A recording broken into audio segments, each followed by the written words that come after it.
Good, good. How y'all doing? See y'all back with the mask on, mask up.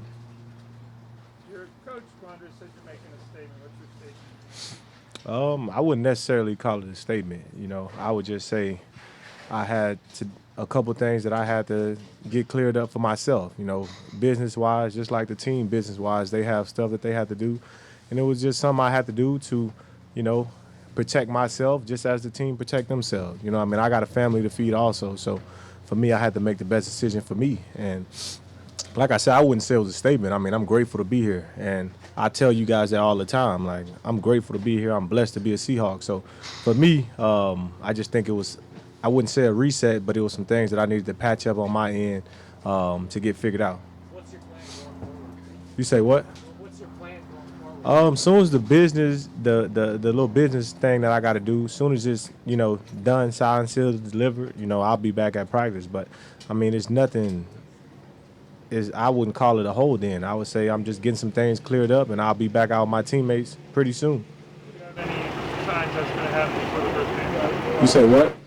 Do you have any signals that's going to happen before the first game? It'll happen when it happened. Me and Pete, we had a talk. So the front office, everybody upstairs understands. My coaches, my teammates, they all understand. So I don't think it's a big deal.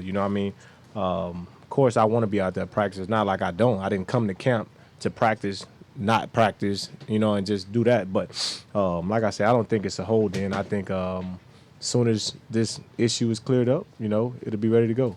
Is it safe to say these are adjustments to your contract that you're wanting? And if so, what? I wouldn't go that far. I wouldn't say anything like that. I would say it's more personal. It's a more personal thing. It's more of myself. So I'll just keep it at that. Is there any chance you wouldn't be there for the first game of the season at all? I doubt it.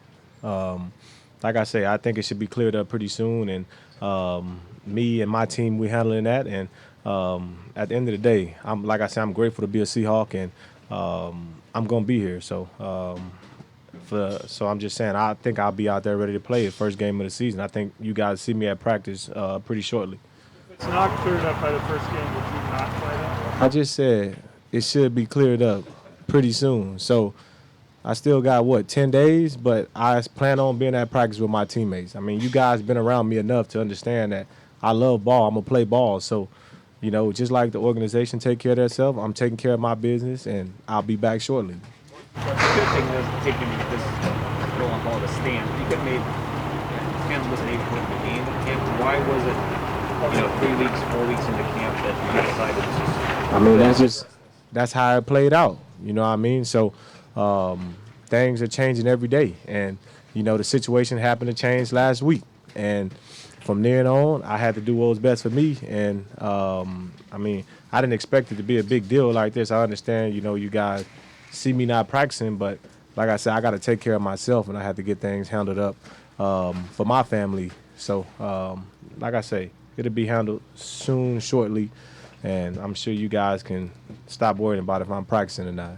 Did your conversation with Pete change your outlook on what's going to happen? Oh, I wouldn't say it changed. Me and my team were already having some discussions on what we needed to do anyway. So I think the talk with me and Pete was great. We cleared the air. We figured out what needed to be figured out, and we went from there. And trust me, Pete, he backed me with the not the decision, I would say, to miss practice, but he knew what I needed to do, and he was all for it. And Pete, he's a player's coach, so at the end of the day, he understood that I had to go get that situation handled.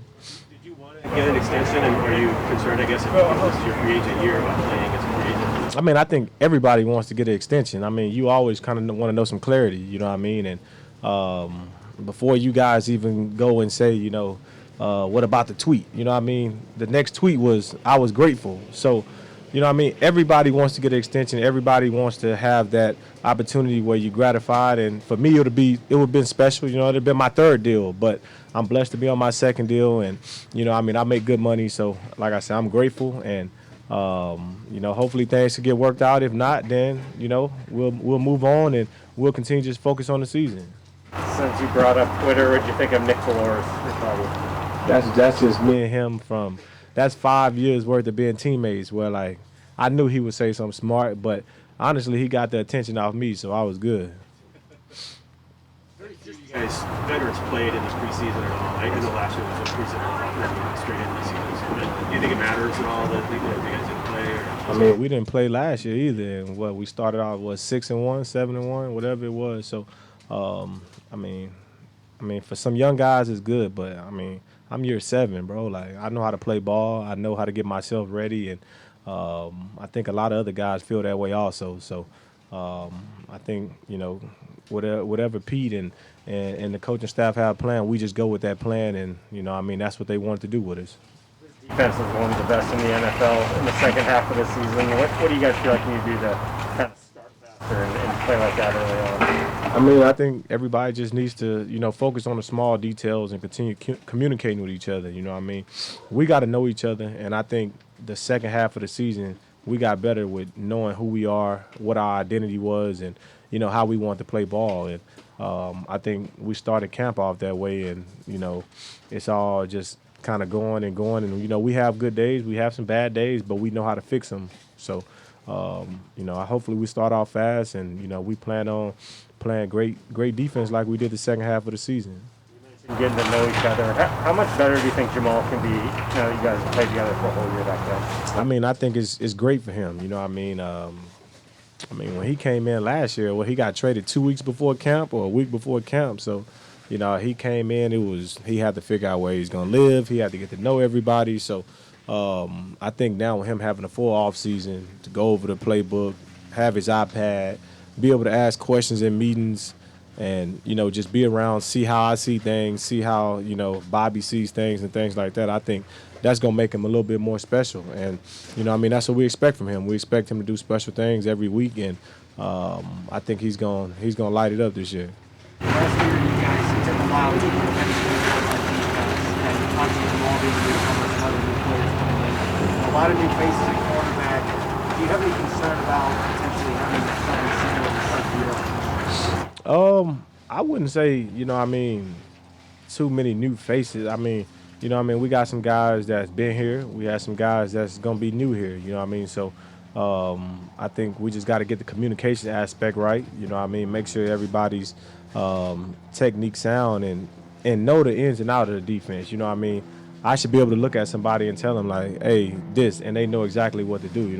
So I think last year with COVID, it just kind of made it hard to communicate, outside of practice. We had, like, our meeting rooms wasn't kind of the same, and now we got some time where, like, our meeting rooms are the same. We know we can go up there, we can get extra work if we need it. So, I think it should be good. Are you looking forward to week 5 against the Rams after how the season ended? That'll come when it come, really. I'm focused on the Colts right now, so we'll get there when we get there. But those guys know it's a rivalry. We know it's a rivalry, and at the end of the day, it's gonna be ball. It's gonna be fun. It's gonna be electric. So we'll see when we get there. What was your relationship like with Stafford when you guys were teammates? Oh, that's my guy, man. Me and Staff usually still text like once a month. So the relationship is great. He's a great person, better person than he is player, honestly. Like he's one of the guys that kind of stood on the table for me, and was, like I said, he was one of the first people to call me when I got traded. So we've always had a pretty close relationship, and like I said, we still talk now, and it's really not even about ball. It's just about how the family doing, how is he enjoying the move and things like that. But that's my guy. It's always gonna be my guy. What do you mean he stood on the table for you? He was one of my first fans in the building. Like I tell you guys, I was picked 200. So he would literally tell coaches, like, I see him flashing across the field, he's making plays here, and he would talk to me after practice, like maybe how I should play something a little different. So I was one of his favorites, so he kind of went to bat for me, and it was kind of cool to see, Matthew Stafford looking out for a 6th-round draft pick. Like, that's cool. Going back to the communication in the defensive backfield, how have you seen it change from the beginning of training camp to now? It's come a long way, we have issues, we have buzz here and there, but at the end of the day, I think it's a lot more clear now that, me and Maul is out there and Keese is out there and Ugo. So, we communicate. We're the mouthpieces. So we got to make those calls and make the corners, put them at ease and things like that. So, I think it's been great. You know, I mean, I think we still got some improving to do. We still got a week and a half, and once we dive in on this Colts film, I think it'll get even better. Are you good with the COVID situation back in Texas for your family and friends? Is your mind at ease about all that? I wouldn't say at ease. You know, I mean, I still have some people, kind of battling. I have one of my high school coaches battling it right now, and he's in the hospital now. But I wouldn't say I'm at ease, but I think it could be better. And, I mean, nobody wears masks in Texas, so I think that's a little concerning. But, at this point, it's like beating a dead horse, with who we have running the state. So I just leave it at that. I just don't think it's in a great place right now. What's the biggest difference between going against this year's offense versus last year? I would say the tempo. You definitely can see the tempo. You can see 3 is definitely in control of the offense, So you see that. You see these guys coming to work every day, and they're putting in the work to be better. And, of course, Shane came from the Rams, so you see a lot of similarities. But, I think he has his own little niche, and I think that'll be interesting. That'll be good for us. Anything else, guys? Thank you. Thank you.